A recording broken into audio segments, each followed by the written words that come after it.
तो hey guys, welcome back to our channel. And आज हमारा शूट ना बहुत तगड़ा होने वाला है, क्योंकि मैं अपने कुछ खाटू श्याम जी के एक्सपीरियंस शेयर करूंगा जो मैंने काफ़ी अच्छी तरीके से एंजॉय किए थे। बट अगर उससे पहले अगर आपने सब्सक्राइब नहीं किया है तो क्या कर रहे हो भाई, सब्सक्राइब करो। रोड टू 100K की जर्नी है भाई, कम होनी है, जल्दी वो लाल बटन दबाओ, दब देना चाहिए। और अगर दब गया तो 100 के हो जाएंगे। तो जैसे कि अभी मैं रिसेंटली खाटू श्याम गया था मम्मी के साथ, तो वहाँ पे क्या हुआ, बहुत भीड़, मतलब खाटू श्याम जी का बर्थडे था, ठीक है। तो बहुत ज़्यादा भीड़, मतलब 6-7 पता नहीं कितने लोग, लाखों में आए थे लोग, ठीक है।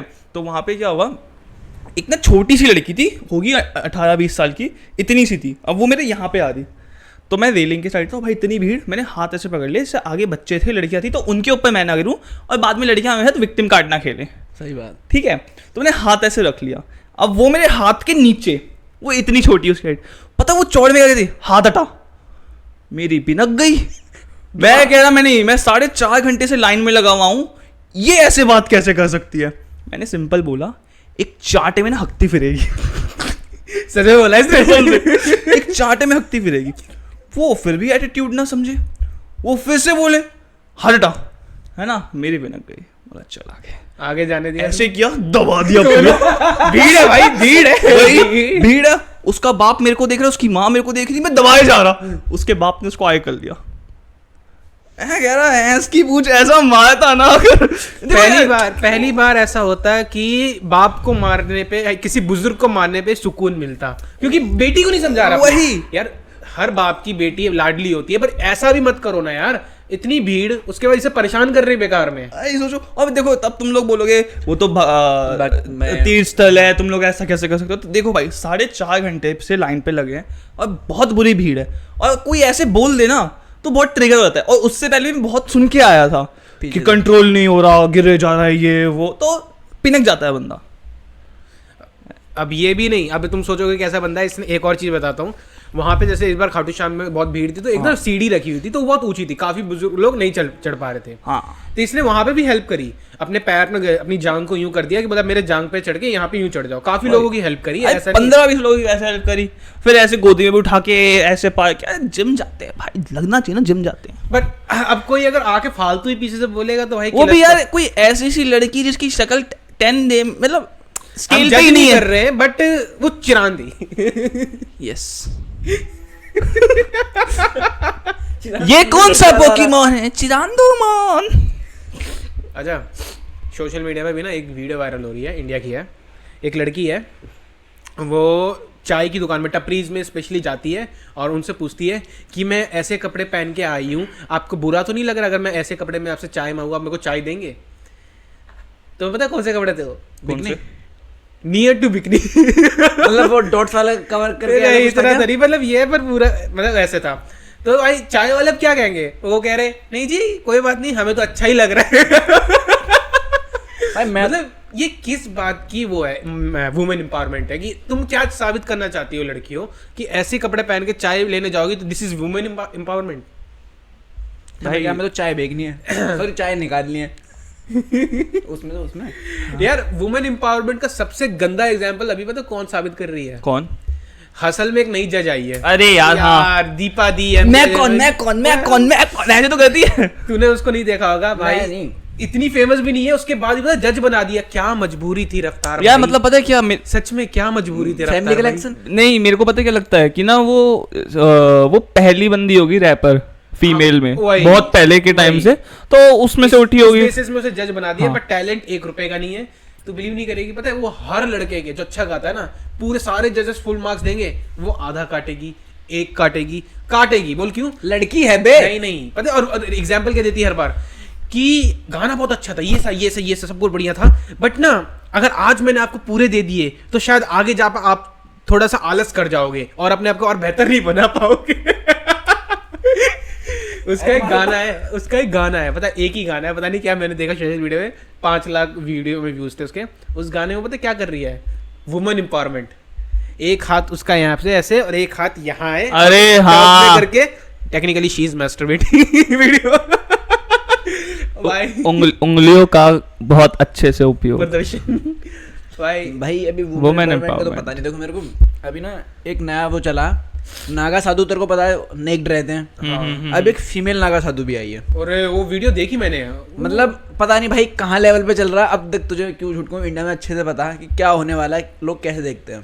वही। फॉरेनर बता रहे हैं लोगों से, क्योंकि इंडियन में हाँ इतना है इंडियन नहीं। में नहीं है, फोन कार से उतरती है वो। चलो नागा साधु पैदल ट्रैवल करते हैं भाई, तुम पहले तो कार से उतर रहे हो वही। वो, उसके बाद भाई तुम मतलब क्या ही कह सकते हैं, लोग ऐसे देख रहे हैं उसे, साधु तो कोई देख ही नहीं रहा उसे। भाई नॉर्मल है। पहली बात तो देखो गाड़ी से उतर रही है, दूसरी बात उसने पूरे शरीर में भस्म, जैसे नागा साधु होते हैं पूरी वाइट। बट तू उसको देख के कहीं से नहीं बोल सकता मैं, अगर वो सच में भक्त है तो बात अलग है।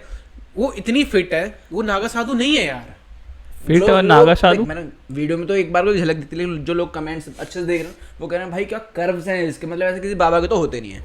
कमेंट वही। सेक्शनों में लिखा पड़ा अगेन व्यूज और उसके लिए लाइक्स के लिए। अगर वो सच में नागा साधु नहीं निकली ना भाई, अगला पॉडकास्ट बचेगी नहीं वो फिर, कसम से। क्योंकि मैं अभी इसलिए चुप हूँ क्योंकि यार पता नहीं एक उतनी सी क्लिप आ रही है कि इतनी कार सी से क्लिप आ उतरी। रही है और हम लोग शिव के सबसे बड़े भक्त हैं, 7 साल से कावड़ जा रहे, तो अभी मैं इसलिए चुप हूँ। अगर वो नकली निकली ना, और गाड़ी से भी उतर दी है भाई। गाड़ी से भी उतर रही, इसलिए मैं भाई, चुप हूँ। मैं एक बात करेक्ट कर दूं, शिव के सबसे बड़े भक्त तो नहीं कह सकता, हाँ छोटे से भक्त जरूर हाँ है। छोटे भक्त है, सॉरी, मतलब सबसे बड़े तो रावण जी थे। अपनी नजर में हम बड़े भक्त हैं। अरे हाँ भाई, अभी एक बंदा है, उसकी आवाज और उसका जो स्टाइल है ना, उसे देख के लोग यूँ कहते हैं कि इनके ऊपर ना सरस्वती जी सवार हैं। इतना तगड़ा गाते हैं। ऋषभ शर्मा करके एक बंदा है जो गिटार में भी आवाज़ बहुत सुनी होगी, अभी आजकल ट्रेंडिंग में चल रही है, जिसमें सितार बजा रहा है एक बंदा, बहुत प्यारा बजा रहा भाई। अच्छा ठीक है, इंडिया में सबसे बड़े कह लो या महान सितार बजाने वाले रविशंकर जी थे। हाँ। तो रविशंकर जी ने जब देखा ना एक बच्चे को, जब जो ये ऋषभ है इसके फादर की ना म्यूजिक शॉप, उस इंस्ट्रूमेंट की शॉप थी, तो इसे बजाना अलाउ नहीं था, तो उन्होंने देखा ना कि इसको क्रेज़ है, तो उन्होंने उसे अपना सबसे यंगेस्ट शागिर्द बनाया कि मैं तुझे सिखाऊंगा। और आज ना वो वर्ल्ड लेवल पे चल रहा है वो बंदा। और उसकी जो आवाज़ है ना, मैं सुना सकता हूँ क्या आवाज़ इसमें बजा के? मुझे सुनाता हूँ, देख।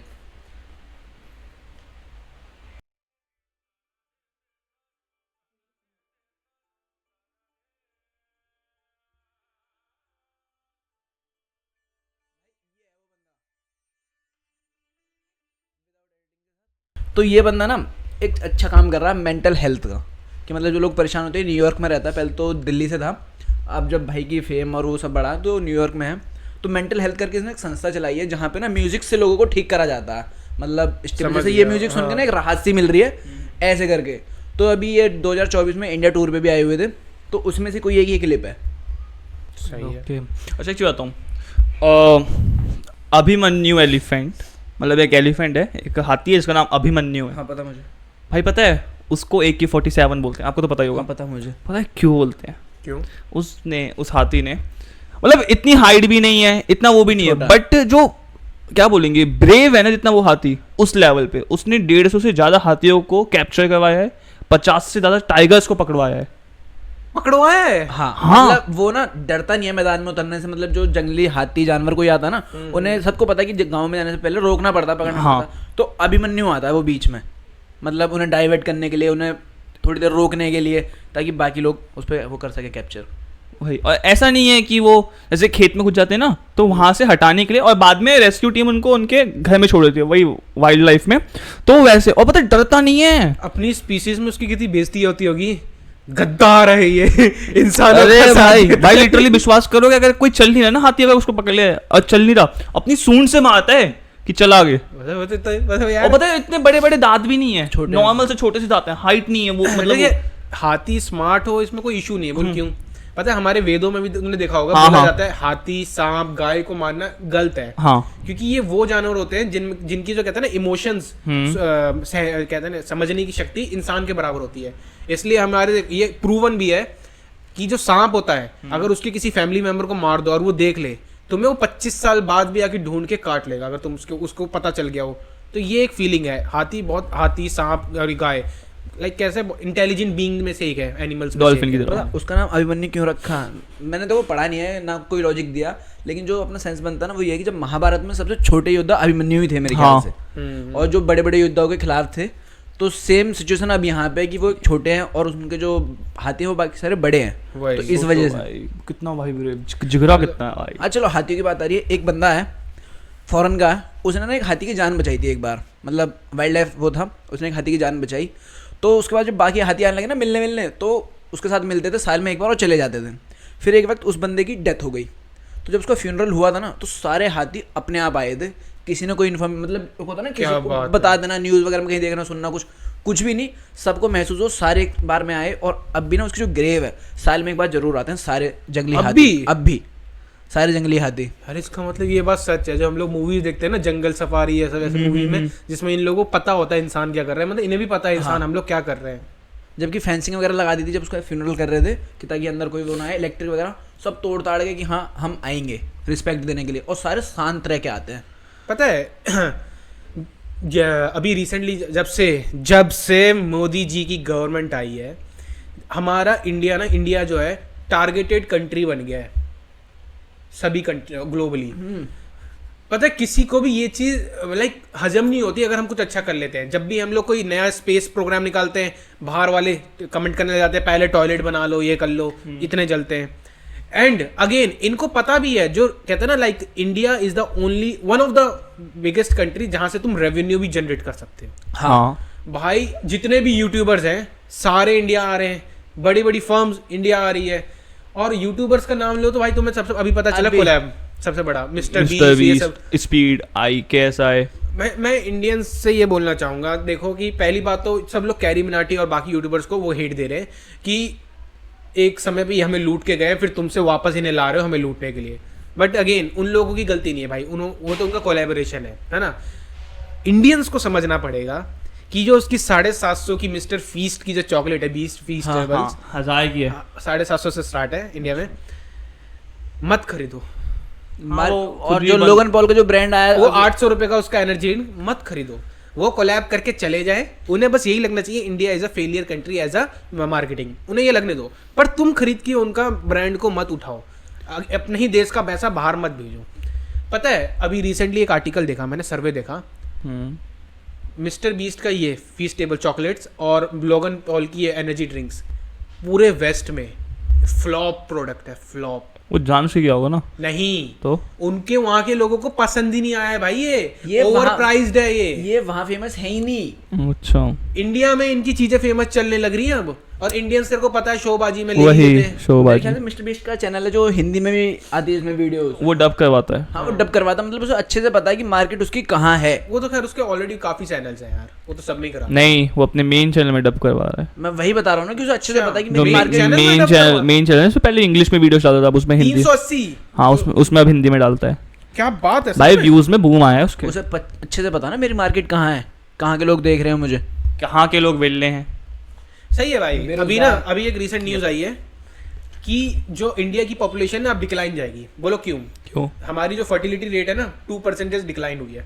सही है, थाइनोस। बहुत बढ़िया। ऐसे बेकार लोग चाहिए ही नहीं मुझे इस देश में। बट हमारी क्यों हुई? पहली बात तो हमारी इसलिए क्योंकि अब ना हमारे जो यंगस्टर्स इंडिया में उनको समझ आ गया कि जल्दी शादी करके कोई फायदा नहीं है, तो मोस्टली लोग 27-28 तक वेट करते हैं। और फिर लाइफस्टाइल क्या है इनकी? बेकार। जंक फूड ये सब, दारू वारू ये सब, कोई कंट्रोल नहीं, एक्सरसाइज नहीं। अब इनकी फर्टिलिटी रेट्स में डाउन हो रहे हैं, इनके बच्चे नहीं हो रहे। मोस्टली बच्चे आज के टाइम पे बोले जो रेशियो एक टाइम पे 5% था, आज वो 10% पहुंच गया है। आईवीएफ एक प्रोसेस होता है प्रेगनेंसी का, उसके थ्रू अब बच्चे हो रहे हैं। भाई अपना तो सिस्टम बढ़िया है।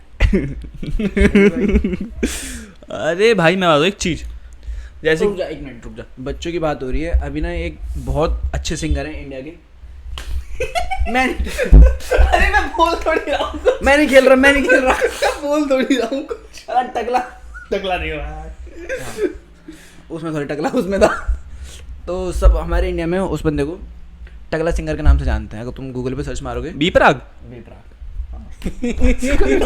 मम्मी कसम एक टकला वही है भाई। क्या भी दिखा, मम्मी कसम देखा भी नहीं था मैंने। तो भाई उनके साथ में एक बहुत दुखद हादसा हुआ कि उनका न्यूबॉर्न बेबी था, जन्म लेने के बाद उसकी डेथ हो गई रिसेंटली, अभी मतलब कल या परसों में। तो वो पता क्या कहते हैं, वो कहते हैं कि दुनिया में ना आज तक का सबसे भारी बोझ ना मुझे वही लगा, अपने बच्चे को कंधा देना। देखो मैं यहाँ पे ज़्यादा कोल्ड हार्टेड नहीं हो रहा हूँ, भी प्रैक्टिकल हो रहा हूँ। जैसे तूने बताया ना, तेरे को पता है इस देश में हर दिन ये रिसेंटली मैं एक ना यूनिसेफ की जो कैंडिडेट थी रास्ते में प्रमोशन कर रही थी इस एक कैंपेन की, उससे मिला तो उसने बताया इंडिया में डेली न्यू बॉर्न बेबी, पता है ऐसे बच्चे जो 28 दिन भी जी नहीं पाते, कितने मरते हैं तेरे को पता है? बहुत ज़्यादा। 1600 हर दिन, 1600 बच्चे ऐसे मरते हैं जो 28 दिन भी जी नहीं पाते।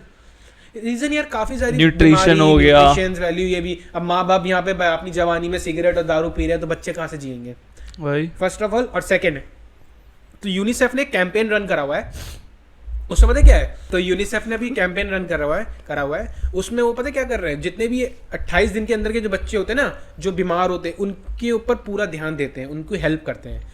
तो इस कैंपेन में उसने, मेरे से जो लेडी थी उसने पता क्या बोला कि आप सर इसे फंड करना चाहेंगे। मैंने पता क्या बोला सर, लिटरली सर मैम देखो आप मुझे यहाँ पे कोल्ड हार्टेड समझे या कुछ भी समझे, आपने खुद बोला कि बोलते हैं अब तक हमने 10 लाख लोगों की मदद कर दी ऐसे बच्चों की, आप फंड के थ्रू इकट्ठा करके। मैंने बोला मैम आप जेन्युइनली बताइए, जो बच्चा अभी हुआ है जो 28 दिन का भी नहीं है, उसको इतने पैसे की ज़रूरत है? वो चुप होगी 2 मिनट के लिए, फिर वही फीलिंग्स की बातें करी। मैंने बोला मैम प्रैक्टिकल हुई है आप, शायद अगर ऐसा कैंपेन चलाए ना कि ये जो 28 साल का बंदा जो आज के टाइम पे एकदम से कैंसर पकड़ता है, जो फैमिली का अर्निंग मेंबर है, उनकी हेल्प करने पे ऐसा कोई कैंपेन चलाइए तो मैं ज़रूर हेल्प करूँगा। ये मेरे लिए बिल्कुल अनसेंसिबल चीज़ है कि जो 28 दिन का भी नहीं है, जिससे इतनी लगाव भी नहीं है, आप उसके ऊपर इतना पैसा खर्च करें। वो बंदी ने मेरे को बहुत थोड़ा सा हेट दिया। मैंने बोला मेरी माइंडसेट आपसे सर मैच नहीं कर रही होगी, बट उसके ये था। तो यूनिसेफ का ये कैंपेन था, क्योंकि भाई देख कैंसर हॉस्पिटल आज भी इंडिया में है, बट जब तुम इलाज कराने जाओ ना, जब तुम्हें चक्कर लगाने पड़े, जब पता चलता है कि यार कुछ काम हो ही नहीं रहा है। अब हम अपने पर्सनल एक्सपीरियंस से, हमारा दोस्त है उसकी मदर के लिए डॉक्टर्स ने क्या बोला था पता है ना, 3 महीने का ट्रीटमेंट का टाइम दे दिया था। जब तक उसने कहते कि रेफरेंस नहीं लगाया, कुछ नेता वेता से रेफरेंस नहीं लगाया, अगर बाई चांस उसकी जगह कोई आम इंसान होता, वो तो खैर बढ़िया लेवल पर है, आम इंसान हो जो बिल्कुल नॉर्मल है, उसको कैंसर हो जाए, वो कहाँ से रेफरेंस लेके आएगा? 3 महीने में उसका कैंसर स्टेज कहाँ पहुंच जाएगा? 28 साल का अगर आदमी होगा तो क्या करेगा यार, वो फैमिली का कौन ध्यान रखेगा? तो मेरा मानना यह है कि 28 दिन के बच्चे के ऊपर पैसा वेस्ट नहीं कर सकते, ये मेरी मेंटेलिटी है। तो अच्छा वैसे हाँ, जेक पॉल और माइक टायसन की फाइट हुई और सब लोग कह रहे हैं कि फिक्स फाइट है, ठीक है, फिक्स ही थी। और मुझे इसका बिल्कुल भी गम नहीं है अगर वो फिक्स है तो। भाई देखो सोशल मीडिया में लोग सारे कह रहे हैं अगर प्राइम में माइक टायसन होता, उससे लड़ता तो 53 साल 51 साल के बुढ़े से लड़ रहा है, ये वो स्टिल माइक टायसन इज। भाई देखो माइक टायसन खुद बिका है, हाँ ठीक है, वो खुद बिका है वो।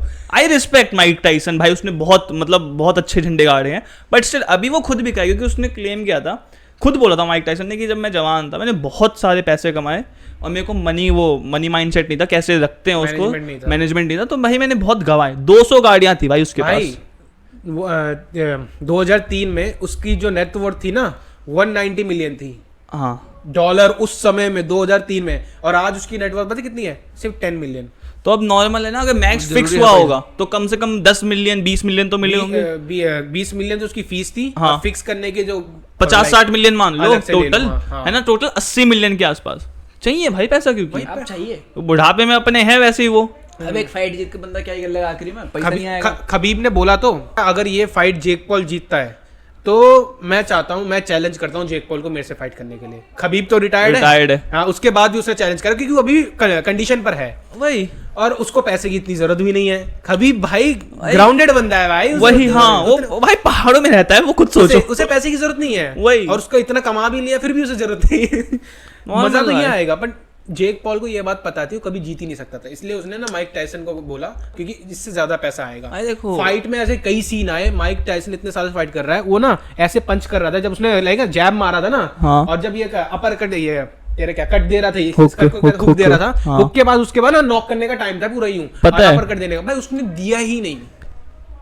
उसकी ट्रेनिंग की वीडियोस देख लेना, हाँ। और उसकी फाइट की वीडियोस देख लेना। ट्रेनिंग में ऐसा लग रहा है कि एक्चुअली स्पार कर रहा है, फाइट में ऐसा लग रहा है कि वो बच्चे के साथ लड़ रहा है। भाई जेक पॉल ने 250 से ज्यादा पंचेस थ्रो करे, हाँ, उसमें से 87 लैंड हुए। हाँ, अब तू ये बता हाउ इज दिस पॉसिबल कि माइक टायसन सिर्फ 90 के प्लस उसने वो करे पंचेस थ्रो करे और सिर्फ 17 लैंड हुए। Remember one thing, once a beast always a beast. पैसा पर पैसा पैसा चाहिए पैसा था। पैसा होता है ना भाई, बुढ़ापे में क्या ही करेगा, एक मैच हारेगा हारेगा। अब हर किसी की किस्मत लड़कियों जैसी नहीं होती ना यार, जो बुढ़ापे में भी पैसे आ जाए। तो मैं देखो, एक लड़की है, एक लड़की तो नहीं कहूँगा, एक आंटी है, एशियन आंटी है, अभी दिखाऊंगा भाई। उसकी एज पता है कितनी है? तो मैं दिखाऊंगा पहले।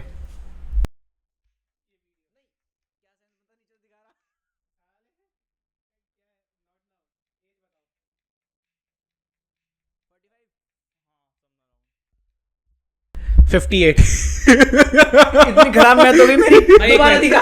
चाइनीज जापानीज है ना ये, एशियन नहीं है तो मतलब ना, सबकी इतनी अच्छी किस्मत तो नहीं होती अरे कि ऐसे मेकअप भी वेकअप इस age कर में- रखा होगा यार वो सब पूरा भाई लगा के। दोबारा ये मेकअप कहाँ से आएगा यहाँ पे? भाई होता है भाई, यहाँ मेकअप कैमरा दूर भी है, ये भी देखो पास में कैमरा तो वही चाहे निकाल कुछ ले। भी है। जेक हाँ पॉल ना। माइक टायसन तो कमा नहीं सकता ना ऐसे। भाई, एक बार इंडिया में एक मूवमेंट हुआ था, साइमन्स गो बैक। हाँ भाई। साइमन गो बैक, वो किस लिए हुआ था? अपने देश ये से जेक पॉल जैसे बंदों को भगाने के लिए। भगाने के लिए। अब पता सॉरी, मिस्टर बीस जैसे बंदों को भगाने के लिए। सेम चीज कनाडा में हो रही है अब। अच्छा हिंदूज गो बैक इंडियंस गो नहीं, बैक खालिस्तान कह रहे हैं कनाडा वालों को, तुम अपने इंग्लैंड निकलो और इजराइल निकलो।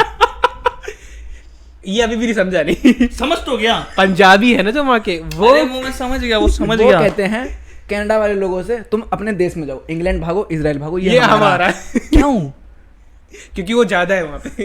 हैं हाँ? इतने ज्यादा हो गए? देख रहा मतलब, वो कहते हैं ना कि घर में किराएदार को 10 साल रख लो तो मालिक बनने की सोचता हो। As per this is legal role भाई। तो वही वो वहां कर रहे हैं।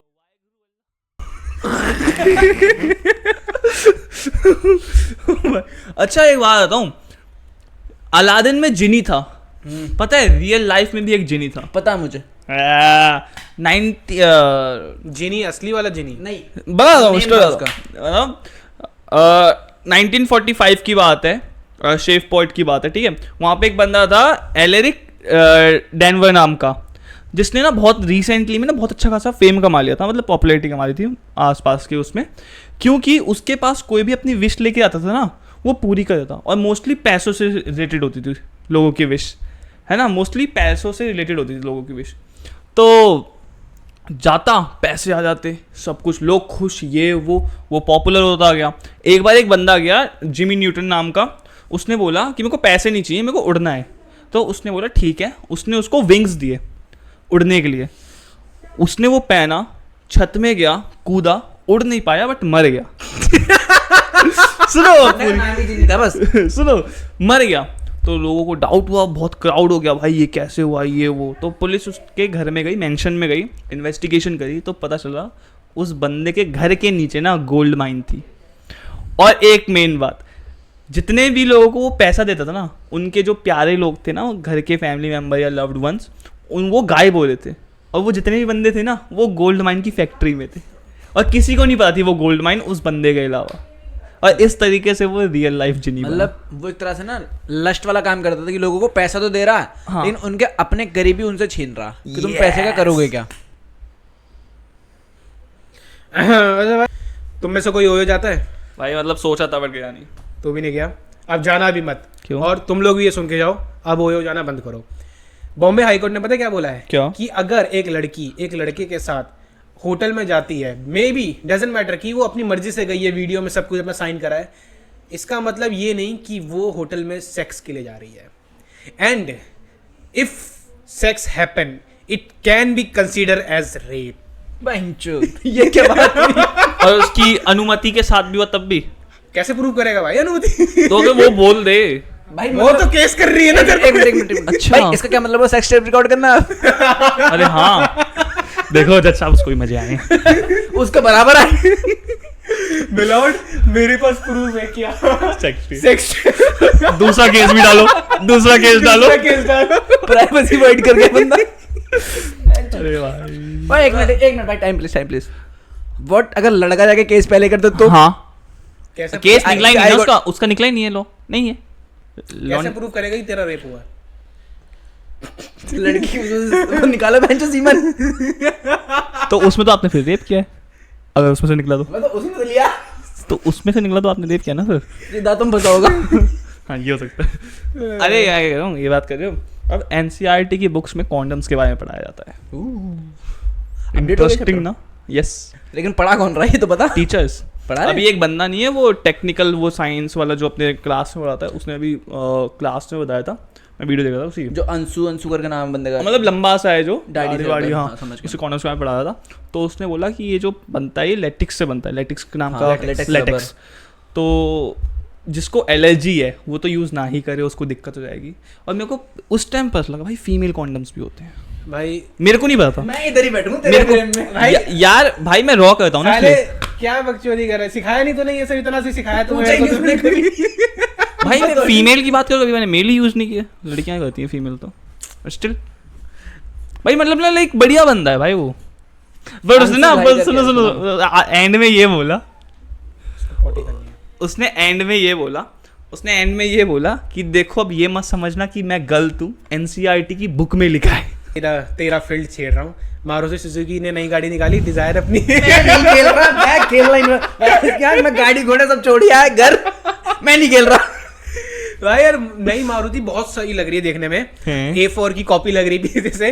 बट पता है सीन क्या है, उसके टायर इतने पतले, चलो टायर तो आफ्टर मार्केट ठीक हो जाएंगे, पर इस बार पता है उनको कॉम्पीट कौन कर रहा है? Honda city, Honda amaze. अच्छा, अमेज ला रहे भाई सिटी वाले लुक्स पे, सेम प्राइस सेगमेंट में। अब सुन एक और चीज, देख रहा विनोद, एक और चीज सुनो भाई, नहीं सुन रहा। मारुति वालों ने बोल दिया हमारी गाड़ी कमर्शियली नहीं बिकेगी। ये वाला मॉडल, हाँ ये वाला मॉडल जो नया डिजायर आया है, हाँ यही तो कह रहा था, ओल्ड जनरेशन यूज करो। अब तो भाई मतलब अब एक डिजायर की वैल्यू बन जाएगी मतलब मार्केट में। जो तुम कहते हो ना कि मारुति 5 स्टार ले आई, सब यही हाइप में। अभी रिसेंटली एक एक्सीडेंट हुआ देहरादून में, भाई वो तो इनोवा थी ना यार। इनोवा थी, ऑब्वियस बात है वही 5 स्टार ही होगी, 2-3 तो होगी नहीं। इनोवा के पर खच्चे उड़ गए, जो उसमें बंदे थे ना उनके सर उनके धड़ से अलग थे। हाँ मतलब परी चौक एक्सीडेंट कह रहे हैं शायद उसे, परी चौक ऐसे कुछ नहीं, परी चौक नहीं था, जो भी है ऐसे ही था। उसमें इतना भयंकर एक्सीडेंट हुआ कि गाड़ी पूरी खत्म, टोटल डैमेज में। बंदे 7 थे, 6 ऑन स्पॉट डेथ, एक बहुत सीरियस है आईसीयू में, उस दिन से अभी तक रिकवर नहीं हो पाया, ना वो बोल रहा ना कुछ। और जो बंदे थे ना इंसिडेंट हुआ उसमें ऐसे दिखा रहे हैं कि कुछ बंदे गाड़ी के बाहर खिड़की से निकले हुए थे, कुछ ऊपर से, तो जिसकी वजह से इंसिडेंट हुआ तो सर अलग हो गए उन लोगों के। हाँ और गाड़ी से 100 से 150 मीटर दूर मिले उनके सर। घूम के क्या हुआ? और इसमें एक अजीब बात बताऊं, जब जो वहाँ की पुलिस है या फिर जो भी इन्वेस्टिगेट कर रहे हैं वो देख रहे हैं ना कि गाड़ी वहाँ से करीब करीब 1 किलोमीटर पहले तक ना एक नॉर्मल स्पीड पे चल रही है, जो इजीली कंट्रोल हो सकती है, और कोई देख के नहीं कह सकता कि बंदों ने ड्रिंक एंड ड्राइव कर रहे हैं। फिर क्या हो रहा है, फिर क्या हुआ? यही तो ट्रेजेडी फंसी हुई है कि हुआ क्या उस 1 किलोमीटर के बीच, क्योंकि देहरादून में बहुत जगह कैमरे लगे हुए हैं, तो किसी भी ट्रैफिक लाइट पे कहीं भी देख रहे हो तो गाड़ी सारे नियम वगैरह फॉलो करते हुए आ रही है, एक प्रॉपर लिमिट में भी चल रही है। लेकिन सडन जो वो 1 किलोमीटर का पैच आया उसमें कुछ गड़बड़ हुई, उसमें स्पीड बढ़ा स्पीड दी भी है। बढ़ा दी होगी यार। ऑब्वियस बात है स्पीड बढ़ी जब वो ट्रक से लगने के बाद पेड़ में जाके लगी है। ट्रक भी सामने से नहीं टकराया कि हम लोग ट्रक को कम। उसका भी इंसिडेंट ये है कि जो बंदे ना जिनके सामने हुआ वो इंसिडेंट, उनका कहना है कि यहाँ ना सेल्स टैक्स वाले होते हैं, जिनको हम 5 नंबर वाले कहते हैं, वो लोग होते हैं। तो वो ना आगे एक सब्जी वाले को रुकवा रहे थे, रेडी वेडी जो भी था, तो सब्जी वाले के पीछे एक कार थी, कार के पीछे वो ट्रक था, तो कार वाले ने भी एकदम से ब्रेक मारी और ट्रक एकदम से ब्रेक नहीं मार सकता, तो ट्रक ने हल्की सी साइड गिरी और कार उसमें हिट हुई एक साइड से, तो एक साइड तो वहीं खत्म कार को, और दूसरा हिस्सा पेड़ में लगने के बाद। अच्छा मतलब उन बंदों की गलती नहीं है नहीं ऐसा, वही तो मैं कह रहा हूँ, सारा केस फंसा हो कि 1 किलोमीटर में गाड़ी की स्पीड बहुत ऊपर आ मेजर गई। गलती फिर पता है इस हिसाब से किसकी है? सेल्स टैक्स वालों की। सेल्स टैक्स वालों की है भाई, एक नंबर की हरामजादी पुलिस है ये। मेरा कमर्शियली कोई काम नहीं है, मेरा ट्रांसपोर्टेशन का काम भी नहीं है, स्टिल मैं बोल रहा हूँ जितने लोगों से मिला हूँ, अगर इन लोगों को किसी के ऊपर चालान काटना है, ट्रक के नंबर होते हैं, काटो नंबर तो दिख जाता है, उन्हें रुकवा के ना उन बंदों से पैसा खाना होता है। मैं बताऊँ क्या होता है इनका ना, ये रहता है, ये इन्वॉइसेस चेक करते हैं, जो मटेरियल जाता है कि उसका इन्वॉइस कहाँ जनरेट हुआ, कितना पैसा, और ना जो हम कहते हैं ना कि इलीगल मटेरियल भेजा वगैरह गया। अभी ना दिवाली से कुछ दिन पहले सदर से यूपी में बहुत सारा मटेरियल गया, तो सबको पता था दिल्ली से विदाउट बिल मटेरियल आएगा, तो सेल्स टैक्स वालों ने ना वहाँ रेलवे स्टेशन पर सारा माल जब्त करा, और जिनके नाम पे जा रहा था उनको बुलाया कि भाई आओ इसका टैक्स कहाँ है वो बताओ। तो सेम हालत यहाँ होती है, हर जगह सेल्स टैक्स वाले रोकते हैं, सेल्स टैक्स चेक करते हैं, हाँ सही है टैक्स की चोरी नहीं हो रही, उसके बाद उन्हें छोड़ते हैं, और लगे हाथ अर्निंग हो जाती है भाई। अर्निंग होती है भाई, मोस्ट ऑफ टाइम तो अर्निंग ही होती है भाई। हाँ कि उन्हें रुकवा के भाई पेपर देखा, क्योंकि इन्हीं के पास होते हैं कि सारे गाड़ी के पेपर तो देख ही सकते हैं, उसको जो उसमें मटेरियल उसका भी पेपर यही चेक कर सकते हैं बस, बाकी जो नॉर्मल ट्रैफिक वाले होते हैं इसलिए वो नहीं कर सकते ये पता है, इनकी सबसे गंदी आदत है इन पुलिस वाले, मोस्टली पुलिस वालों की, कोने में छुप के रहने वाली। हाँ सबसे गंदी चीज है, अपने भाई बैरियर्स नाम की चीज होती है, उन्हें लगाओ, नहीं, एकदम से कोने से निकल के आएंगे और बीच में आगे रास्ते में खड़े हो जाएंगे।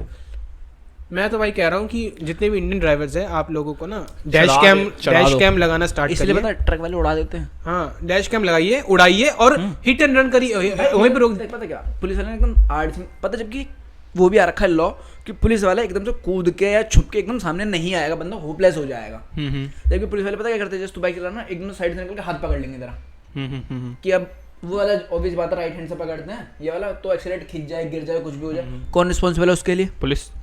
क्यों? तेरे पे है कोई सबूत कि उसने खींचा हाथ एकदम से, ये हो गया वो हो गया? पता है, इसलिए डैश कैम जरूरी है। ठोक दो और फिर बोले क्यों नहीं रुके, आप एकदम से बाहर आ गए, ये रहा लॉ कैमरा है प्रूफ। प्रॉपर इसके लिए कि बंदे को कुछ नहीं हो, जो पुलिस वाला बीच में आता है एकदम से। क्योंकि पहले ऐसे ही होता था, पुलिस वाले कूद के आते थे, ट्रक वाले उड़ा देते थे, फिर पुलिस वाले कंप्लेन की मेरे को मार दिया, ये कर दिया, वो कर दिया, तो सरकार ने लॉ ही निकाल दी कि ऐसा कोई छुप के नहीं आएगा बीच में। भाई तुम्हें एक और चीज बताता हूँ, जितने भी ये ऑफिशियल्स डिपार्टमेंट होते हैं ना, इनके ऊपर जो हमें लगता है ना, ये लोग पता है, ये नीचे वाले जितने भी होते हैं कांस्टेबल, ये कहते हैं कि सारा पैसा ऊपर जाता है, सांप को जाता है हमारे, असल में ये आधे से ज्यादा टाइम ना ये झूठ कहते हैं। हाँ पता है। कोई भी अगर कोई कमिश्नर लेवल पर होगा, उसके 10,000 की कमीशन से वो क्या मिल करेगा? मैं देख भाई इस मामले से दूर रहना चाहता हूँ, लेकिन मैं सही कर दूँ कि सिर्फ 10,000 रुपये नहीं आते, बहुत लोगों के आते हैं, बट स्टिल सुन, अगर उनको 2,000, पहली बात तो देख 2,000 भी बोला गया है तो वो आगे 10 ही लेंगे ना।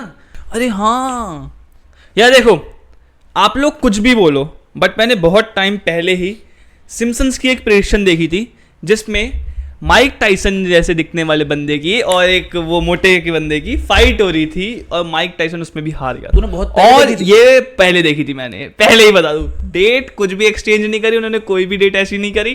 क्या उन्होंने बाद में अपलोड? नहीं, मैंने पहले देखा था ये मैच। तो यार ये साले सिम्पसन वाले बड़े हरामी हैं, इस तरीके से वीडियो बना देते, लगता है कि प्रेडिक्शन करी है हमने। देख मैं बता रहा हूँ, अभी जो 2-3 इंसिडेंट हुए वो पहले हुए, उसके बाद वीडियो आ गई। हाँ, बट इस बार जो हुआ है, पहले वीडियो आई है और बाद में कांड हुआ है। अब मैं ये समझ लो कि सिम्पसन वाले पैसा दे रहे हैं। अरे हाँ यार, ये भी हो सकता है, मैच तो फिक्स ही था क्योंकि मैं तो फिक्स हुआ नहीं होगा। तुम लोग ये कर लो, पैसा मिल ही जाएगा तुमको। भाई इंडिया की पहली डिफेंडर में आग लग गई गुजरात में। क्या बात है। फाइनली भाई, अमीर गाड़ियां भी जलती हुई दिख रही है। फाइनली बड़ी देख बड़ी रहे हो गाड़ी कितना चलती है पनौती है ये इंसान। बड़ी बड़ी गाड़ियाँ चलती हैं। अभी टाटा नेक्सॉन ट्रक में जा रही थी कहीं से कहीं के लिए, मतलब ट्रांसपोर्ट कर रहे थे, तो 8 गाड़ियाँ थी, ट्रक में आग लगी पूरे में, 8 गाड़ियाँ जल गई वो, बट ट्रक ड्राइवर था वो सेफ बच गया, क्योंकि वो आगे रहता कैबिन में, बाकी पीछे रहता ना हिस्सा। पता है मेरे को ये नहीं पता कि लाइक हमारे जैसे हरिद्वार है, यहाँ पे मैं जब भी लोगों को देखता हूँ तो काफ़ी ना एथनिक कपड़े पहनते हैं। कपड़ों पे जज नहीं कर रहा हूँ स्पेशली लड़कियों को, बट एक जगह होती है उस हिसाब से पहनना जरूरी होता है। तो मैंने देखा है कि अब हरिद्वार का माहौल इतना ओपन एरिया है, मतलब ऋषिकेश भी है, पार्टी वाला एरिया, उसके बाद भी लोग ना काफ़ी डिसेंट ड्रेस करते हैं। तुम्हें पता है बनारस 80 घाट पे आए दिन वहाँ पे मॉडल वाली चीज़ें हो रही हैं भाई। अब क्या हो गया भाई एक मतलब वहाँ पे लोगों को पहनने की ड्रेस सेंस नहीं लड़कियों को। नो डाउट तुम्हें नहीं जज कर रहे बहन, बट धार्मिक स्थल है भाई। ऐसी ऐसी जो होती ना, एक ड्रेस देगी जो होती ना, जो एक बिकनी टाइप स्विमसूट टाइप होती है, ऊपर जीन्स पहनता है तो यूं जाती हुई दिखता है, हाँ वैसी ड्रेस पहनी हुई स्पॉट हुई है लड़की। एक बात बताओ, अगर तुम्हें नहीं पहले मेरा एक सवाल है, देखो भाई इसमें ना मैं बोलूंगा, फिर एक बंदे ने मेरे को बहुत मारेंगे रास्ते में पकड़ के। जो बनारस है उसके जो आसपास का एरिया है ना, वहाँ लोगों को हवा तो पूरी लगी है कि हमें बनना है, लेकिन वो जगह भूल गए कि कहाँ बनना है। वही। और मेन बात, अगर तुमको राम साड़ी पहनने को बोले तुम साड़ी नहीं पहनोगे, बट अब्दुल अगर बुर्का बोले तो पहन लोगे। अश्नीर ग्रोवर की पुरानी वीडियो देखी है ना तुम लोगों ने? समझ गया मैंने सलमान खान को 7 करोड़ कह रहा था, हमने बोला तू 4 ले ये वाले। भाई बिग बॉस में आया बंदा। मतलब क्या साला दोगलापन निकाल दिया मैंने। दोगलापन निकल गया। इज्जत क्या रहेगी बंदे की? क्या इज्जत रहेगी? लोग भूल गए उसे। हाँ भूल गए, जीरो इज्जत रहेगी भाई बंदे की। अभी तक कहते हैं ना थोड़ी सी इज्जत थी ना, एक ऐसा बंदा शार्क है, बिजनेसमैन है, जो मुंह फट है, वहां पे जाके चुप हो गया। क्यों हो गया भाई? फट गई? लगता पैसा नहीं आ रहा उसे पीछे से। अरे पैसा तो बहुत है, पर अंडरवर्ल्ड नहीं है ना उसके साथ।